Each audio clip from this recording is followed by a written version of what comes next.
Olá, irmãos, meditando novamente, agora em outro texto, em outro salmo, estamos avançando numa contagem regressiva quanto ao final dessa maratona agradável, desafiadora e abençoada maratona de meditar diariamente nos salmos. Como vocês já sabem, os salmos são 150, a maioria deles escrito por Davi, e os salmos são divididos em 5 livros. No capítulo 41, nós encerramos a série de salmos do livro número 1. Agora vamos avançar no salmo, ou melhor, no livro número 2, e a partir do salmo 42. Hoje vamos dar sequência, lendo, meditando no salmo 43. Mas aqui eu quero destacar realmente qual é o propósito dos salmos.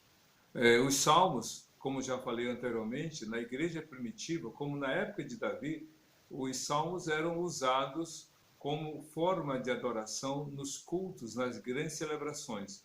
Os hebreus, antes da construção do templo feito por Salomão, já tinha a prática dos salmos, porque Davi os compunha e os cantava.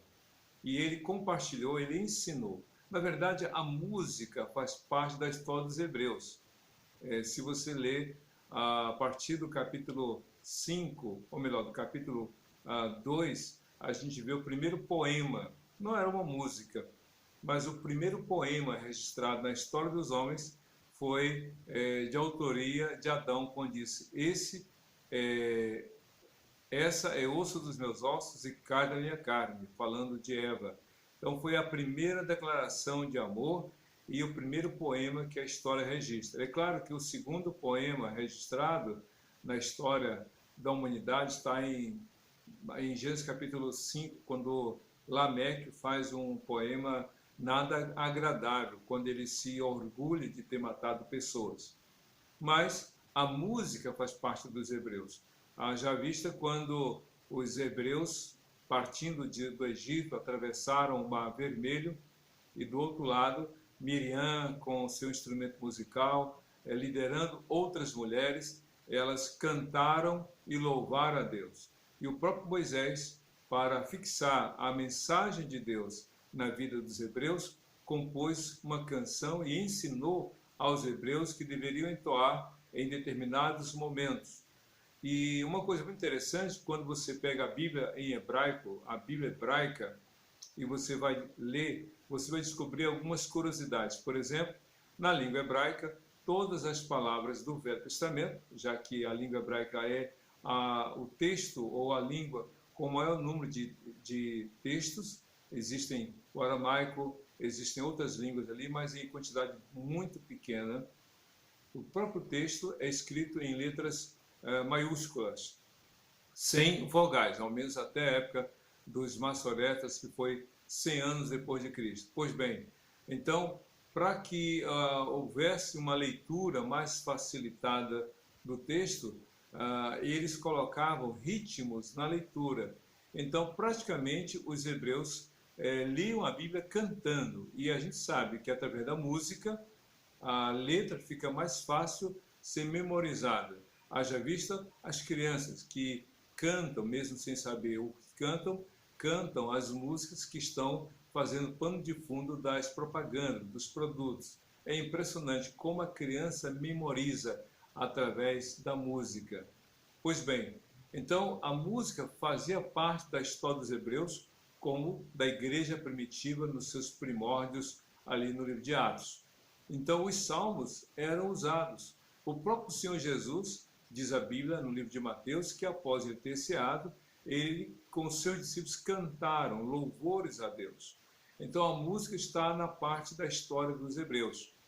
Pois bem, os salmos não são diferentes, eles fazem parte dessas canções. O apóstolo Paulo, por exemplo, na sua carta aos Colossenses, ele incentiva a igreja a exaltar e glorificar a Deus através dos salmos, compartilhando os salmos. Mas o salmo em questão agora que vamos refletir, o Salmo 43, foi escrito, segundo alguns estudiosos, pelo mesmo que escreveu o Salmo 42. Até mesmo em algumas traduções, o Salmo 43 está fazendo parte do Salmo 42 como se fosse um único salmo. É por isso que em algumas traduções a gente vê uma diferença do número dos salmos. Não com respeito ao primeiro e ao 150, mas que há uma aglutinação, a aglutinação desses salmos. E o Salmo 42 está aglutinado com o Salmo 43 em algumas traduções. Mas aqui, na tradução que estou usando, na NVI, Nova Versão Internacional, na tradução em português, o Salmo 43 é colocado em separado. Mas quando a gente lê o Salmo 43, tendo lido antes o 42, a gente observa que há uma mesma linguagem, há uma mesma temática, uma mesma forma de escrever. E o Salmo 43 é um dos menores salmos da Bíblia, com apenas 5 versículos, mas grandioso em termos de informações.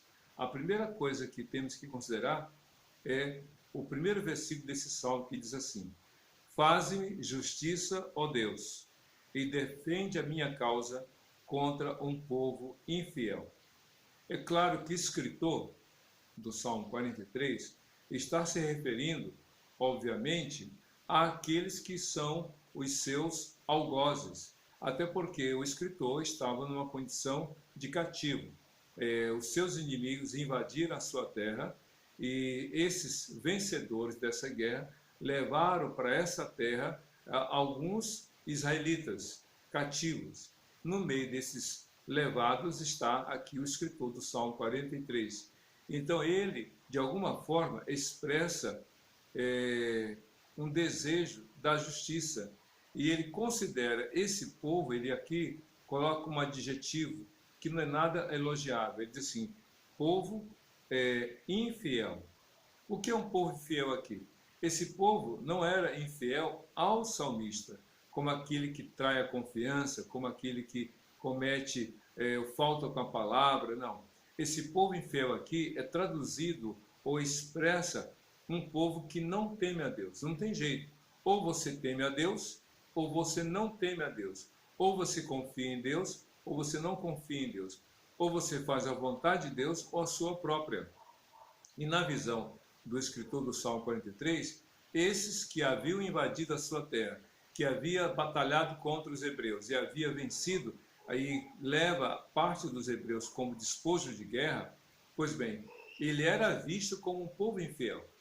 E de fato, esse critério de avaliação e quem é que tem o poder de determinar quem é infiel e quem é fiel a Deus. Claro que é uma questão interior. Sim, a fé é algo interior, é subjetivo, a fé é pessoal, é individual, é intransferível.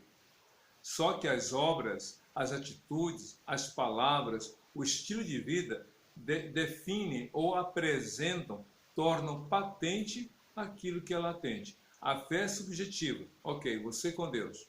Mas você diz quem você é através de suas práticas. E na visão do escritor bíblico, aqueles que haviam lutado contra os hebreus e vencido, era na visão dele um povo infiel. Mas aí vem uma questão: como é que Deus permitiu que aquele povo infiel, que aquele povo que não cria em Deus, aquele povo que tinha tantos ídolos como alvos de sua adoração, havia vencido os hebreus, aqueles que venciam, que confiavam em Deus? Uma coisa que eu tenho que dizer para você, que talvez possa decepcioná-lo: quem garante? Quem garante? Onde está na Bíblia qualquer texto que diga que o que confia em Deus não vai sofrer? Onde está na Bíblia que aquele que passa a depender de Deus não vai passar por dificuldades? É claro que não existe um texto na Bíblia. Ao contrário, existem passagens bíblicas que ratificam as palavras de Jesus.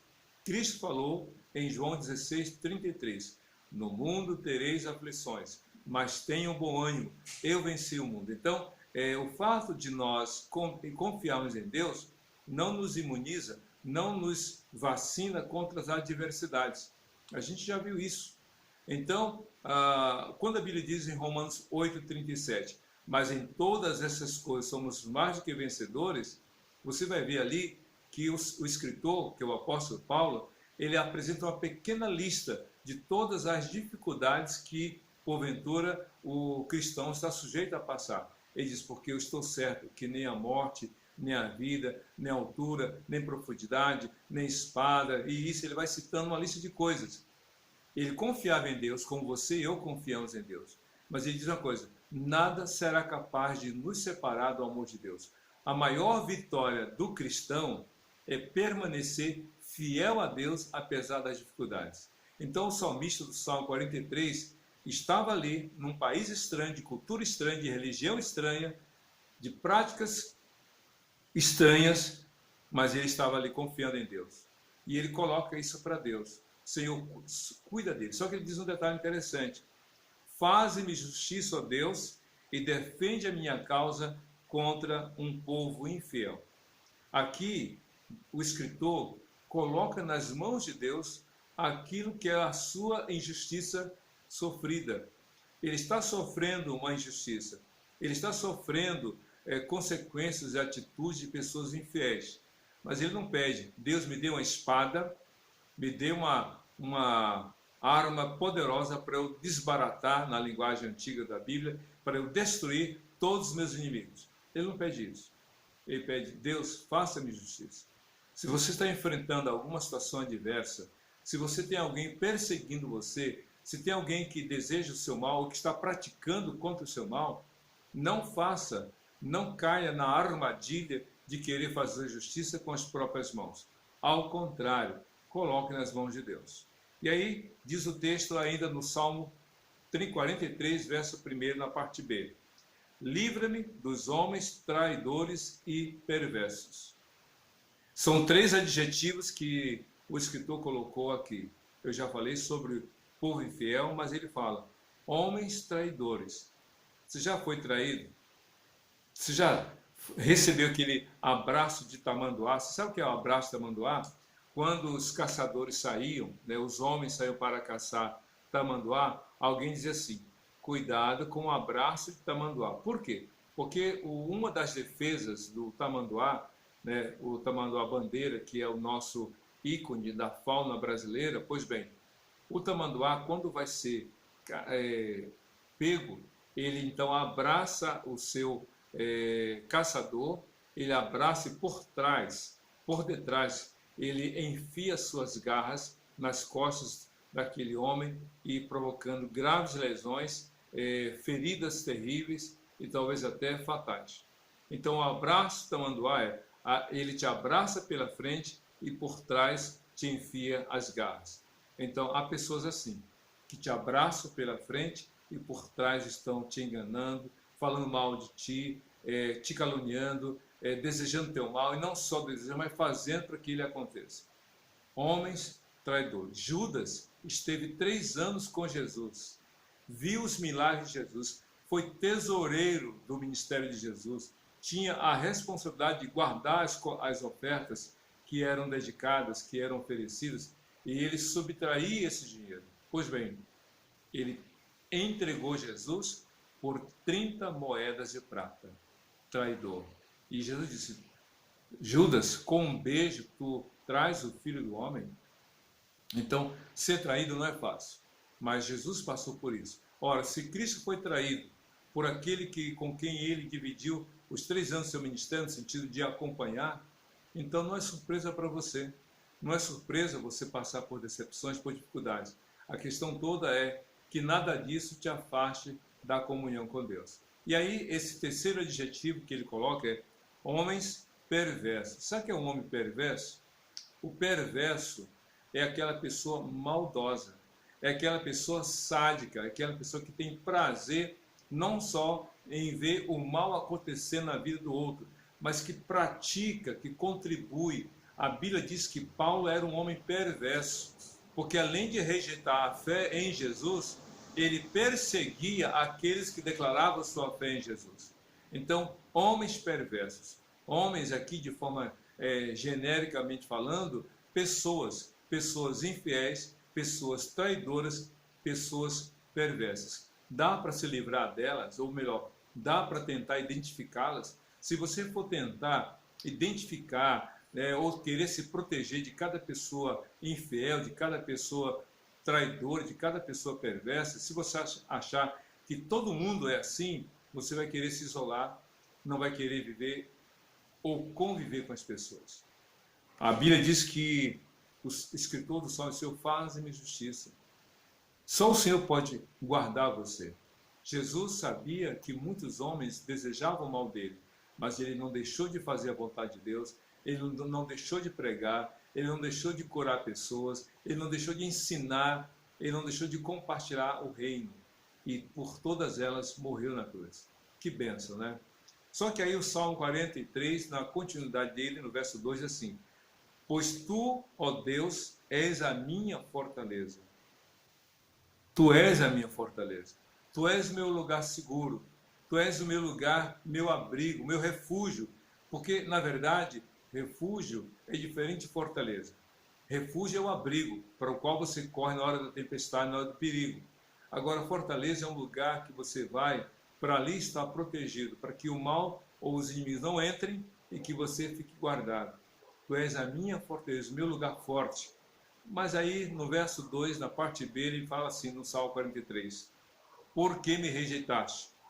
Porque devo sair vagueando e pranteando, oprimido pelo inimigo. Então, o escritor, de alguma forma, ele se via, mesmo declarando sua fé no Senhor, ele se via oprimido. E ele supunha que todo aquele sofrimento, toda a sua dificuldade, era, na verdade, uma forma de supor que Deus o havia se esquecido. Deus havia se esquecido dele. E realmente, eu confesso que quando as coisas, um problema vem e persiste, e com ele outros e outros e outros, Deus, cadê o Senhor? Por isso que o Salmo 43 é uma continuidade do Salmo 43, 42, porque no 42 ele diz assim: Senhor, eles me perguntam, onde está o teu Deus? Lembra que eu falei que se é ruim as pessoas nos perguntarem onde está o nosso Deus? O pior é quando nós nos perguntamos, onde tu estás, ó Deus? E aqui no Salmo 43, ele fala isso: Senhor, por que me rejeitaste? Não é só eles que dizem que tu não estás comigo. Eu desconfio que tu não estás comigo. Quer dizer, era uma percepção que ele tinha. Não era verdade que Deus o havia rejeitado, mas é porque as circunstâncias o levaram a supor isso. Mas nem tudo que a gente sente é o que de fato está acontecendo. Pois bem, no verso 3 do Salmo 43 diz assim: envia a tua luz e a tua verdade, elas me guiarão e me levarão ao teu santo monte, ao lugar onde habitas. Aqui, o escritor coloca duas coisas muito interessantes. A primeira é quem é Deus para ele. Ele diz: envia a tua luz e a tua verdade. Deus é luz e Deus é verdadeiro. Jesus disse: eu sou o caminho, a verdade e a vida. João 14,6. Ele disse lá em João 8,12: eu sou a luz do mundo. Aquele que crê em mim, aquele que me segue, não andará em trevas, mas terá a luz da vida. Então o escritor diz: Senhor, envia a tua luz e a tua verdade. Luz é clareza. Luz é capacidade de perceber realmente o que acontece. Pela visão, nós vemos realmente o que está acontecendo ao nosso redor. O escritor queria ver as circunstâncias, queria ver as situações, não pelos óculos deste mundo, da dúvida, da incerteza, do medo, da angústia. Ele não queria enxergar o mundo por esses óculos que foram postos pelas circunstâncias. Ele queria ver o mundo pela ótica de Deus. Envia a tua luz e a tua verdade. Mas é interessante que ele fala, como você pode ver, de um paralelo, ou de duas colunas da vida. Luz e verdade. Como no Salmo 23, ele diz: a tua graça e a tua bondade. Sempre esses pilares que sustentam a vida dos que confiam em Deus. A tua luz e a tua verdade. A tua luz, Deus vai mostrar para você que essa quarentena vai passar. Deus está mostrando para você, através dessa quarentena, te abrindo os olhos. Tua família é mais importante, teu marido é mais importante, tua esposa é mais importante, teus pais são mais importantes, teus filhos são mais importantes, a tua casa é mais importante. Você estava dando muita atenção ao que lá fora estava e Deus te obrigou, através da quarentena, a valorizar o que está dentro. Mas depois da quarentena, continue dando valor ao que agora você está reconhecendo como precioso. E a verdade é que Deus ama você. A verdade é que Deus, em Cristo, perdoa os pecados daquele que se arrepende e os confessa e os abandona. A verdade é que Deus não deixa sozinho o que nele confia. Então, a luz e a verdade, envia a tua luz e a tua verdade. Aí ele diz, para que elas me guiem, ou seja, quem vai me guiar na minha vida não é o meu achismo, nem o que os outros falam. O que vai me guiar na minha vida é a luz e a verdade do Senhor. Aí diz assim, e elas me levarão ao teu santo monte, ao lugar onde habitas. Talvez o escritor esteja aqui em mente o seu retorno à terra prometida. Ele estava num lugar, num país estranho, de cultura estranha, de prática religiosa estranha, então ele tinha um sonho. Qual era? Voltar para casa. Nesse caso, o nosso sonho não é sair de casa, é ter o fim da quarentena para que a gente possa sair de casa para as atividades do dia a dia sem medo, sem pavor, sem preocupação. Deus, na hora certa, vai responder. Deus, na hora certa, vai te atender. Apenas confie nele. E aí, no verso 4 do Salmo 43, diz, então irei ao altar de Deus, a Deus, a fonte da minha plena alegria, com a harpa te louvarei, ó Deus, meu Deus. Meu amigo, minha amiga, nós cremos que a quarentena vai passar. Na hora certa, ela vai ser encerrada. Na hora certa, Deus vai dizer, olha, as portas vão se abrir da sua casa e você, sem medo, sem receio, poderá voltar aos seus estudos na faculdade, na escola, poderá voltar à sua atividade, ao seu trabalho, ou começar um novo empreendimento. Vai passar. A questão toda é o que você está programando quando a quarentena passar. Tem gente que fala assim, quando a quarentena passar, eu vou ficar 15 dias fora só para matar a saudade da rua. Outros dizem, quando acabar a quarentena, vou entrar de férias. Quando acabar a quarentena, eu vou para a praia, eu vou para a serra, vou fazer isso, aquilo, outro, vou isso. O salmista estava em cativeiro. Ele diz, quando o Senhor me tirar daqui, eu quero voltar à tua casa. Eu quero te adorar, eu quero te servir. Se você ler em Atos capítulo 4, como em Atos capítulo 12, em Atos 4 é um grupo, dois, na verdade, o apóstolo Pedro e o apóstolo João. Mas em Atos capítulo 12 é só Pedro. Eles estavam presos. Em Atos capítulo 4, foram açoitados, etc, etc. Mas quando foram livres ou liberados daquela prisão, todos foram aonde os cristãos se reuniam. Quando Pedro saiu da prisão, ele foi para onde a igreja estava reunida. Sabe o que é isso? A verdadeira liberdade é para você poder fazer o que Deus espera que você faça. E não para você fazer o que bem deseja. Se existe uma coisa para a qual você não tem como dizer não, você é escravo disso. Por isso que Cristo falou, todo aquele que comete pecado é escravo do pecado, mas vocês conhecerão a verdade e a verdade os libertará. Então, quando a quarentena passar, a primeira coisa que você tem que fazer, sabe o que é? É ir à casa de Deus, dobrar os seus joelhos em oração e louvar porque você está vivo. E você vai estar vivo lá em nome de Jesus. É isso que Deus quer que você faça. Eu estou cativo, Senhor, mas quando eu voltar para a minha terra, eu quero ir à casa do Senhor, ao altar do Senhor te adorar, disse o salmista no Salmo 43. E então é essa expectativa que Deus deseja. Você não está preso. Você está impedido de fazer o que antes fazia por uma questão da etiqueta social, por causa do isolamento social, por causa do distanciamento social. Você não está impedido de sair.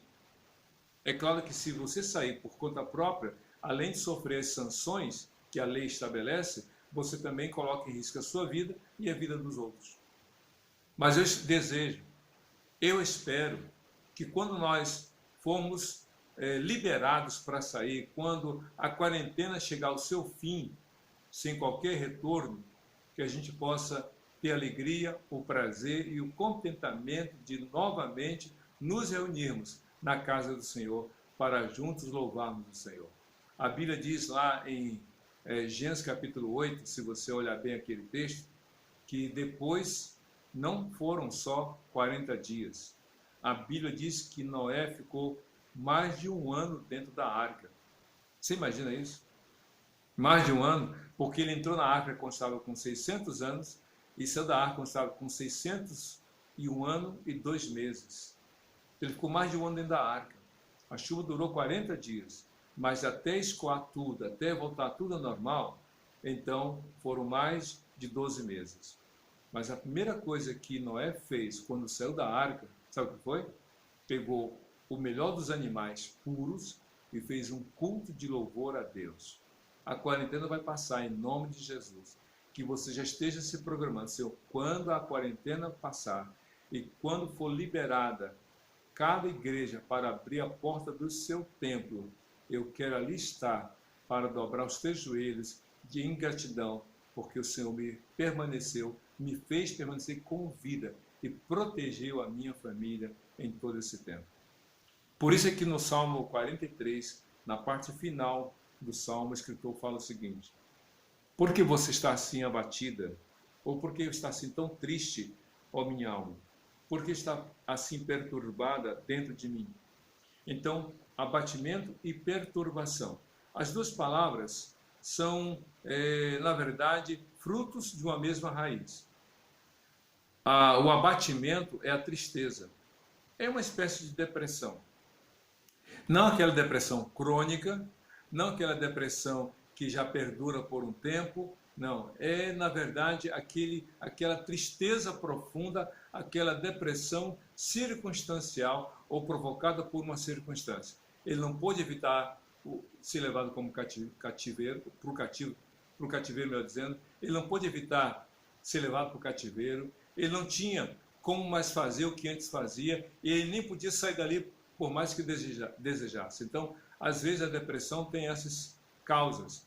Algo que a gente não espera acontece, algo que nos fugiu ao controle, algo que a gente fazia antes e agora não pode mais. Pois bem, ele estava triste por isso. E havia uma perturbação, na verdade, uma inquietação, uma ansiedade. Qual era a ansiedade? Eu quero ser daqui, eu quero resolver isso, eu quero sair desse lugar. Então parece que a depressão e a ansiedade andam de mãos dadas diante de uma situação que fugiu ao controle da gente. Então ele estava deprimido e estava ansioso. E ele dialoga consigo mesmo. E esse é um ponto muito importante. Fale sobre o que há no seu coração. Fale diante do espelho, sim, mas fale com a sua família. Chame seu filho, chame a sua esposa, chame o seu marido, chame o seu pai, chame seus irmãos, chame as pessoas da sua casa e diga para elas como você está. E se os maus pensamentos, se a angústia, se a depressão, se a ansiedade ainda perduram no seu coração, procure ajuda profissional. Os psicólogos estão aí para ajudá-lo a lidar com esses sentimentos tão difíceis na quarentena.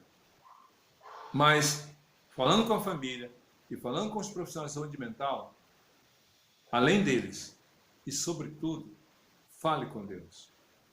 Busque a Deus em oração. Porque tem hora que não dá para falar com a família, tem hora que o profissional, por razões que você não tem domínio, você não consegue conversar. Então, fale com Deus. Mas use os recursos que Deus coloca em suas mãos, a família e os profissionais da saúde mental. Mas fale mesmo, para desabafar, para realmente tirar do seu coração esses sentimentos que querem destruir a sua alegria, a sua paz, a sua motivação para a vida. E aí o salmista termina o Salmo 43, no final ele repete, como disse no Salmo 42. Ponha a sua esperança em Deus, pois ainda o louvarei. Ele é o meu Deus, ou melhor, o meu Salvador e o meu Deus. Ponha a sua esperança em Deus. Esperança é o combustível para a alma. A esperança é a motivação para a vida. Se você perdeu a motivação, se você perdeu realmente essa mola propulsora que te empurra para frente, que te impulsiona, então, ore a Deus. Coloque a sua esperança no Senhor. Eu me lembro da minha infância, quando eu tinha um cartão telefônico, 40 unidades, 20, 60, 80, quando acabava a última unidade se jogava fora. E às vezes pessoas jogavam esses cartões ainda faltando a metade das unidades. Eu não, eu fazia questão, com a maioria, de só jogar fora depois de gastar a última unidade. Então, enquanto há vida, há esperança. Não desista, confie no Senhor. Pois diz o texto, pois ainda o louvarei, Ele é o meu Salvador e o meu Deus. Que Deus te abençoe e seja feliz com Jesus, hoje e para todo sempre. Amém.